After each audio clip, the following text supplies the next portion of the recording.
జగన్ పర్యటనపై కన్నా లక్ష్మీనారాయణ ఫైర్ అయ్యారు. జగన్ పల్నాడు మీద యుద్ధం ప్రకటించినట్లుగా ఉందన్నారు. రెంటపాళ్ల నాగమల్లేశ్వరరావు మృతికి జగనే కారణమన్నారు. ఓదార్పు యాత్రలో గజమాలలు సన్మానాలేంటి అని కన్నా ప్రశ్నించారు. పరామర్శలకు వెళ్లావా లేక సన్మానం చేయించుకోవడానికి వెళ్లావా అంటూ నిలదీశారు.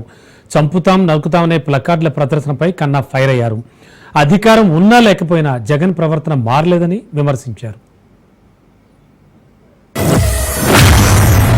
ఏమయ్యా చంద్రబాబు, కమ్మవారు మా పార్టీలో ఉంటే ఏమైనా నీకు అభ్యంతరం? ఆ చంద్రబాబు అని అడుగుతా ఉన్నా. కమ్మవాళ్ళు పుట్టింది కేవలం చంద్రబాబు నాయుడు గారికి ఊడిగం చేయడం కోసమే పుట్టారట. చంద్రబాబు నాయుడు గారికి ఎవరైనా కూడా ఆయన చేస్తా ఉన్న అన్యాయాలను వ్యతిరేకిస్తే, ఆయనకు వ్యతిరేకంగా ఎవరైనా మాట్లాడితే చంద్రబాబు నాయుడు గారు వారిని వెంటాడి వేధించి హింసించి జైల్లో పెట్టడం, దొంగ కేసులు బడాయించడం, దొంగ సాక్ష్యాలు సృష్టించడం, చివరికి వారు ప్రాణాలు తీసుకునేలా వారిని అవమానించడం కేవలం చంద్రబాబు నాయుడు గారికి మాత్రమే చెల్లి.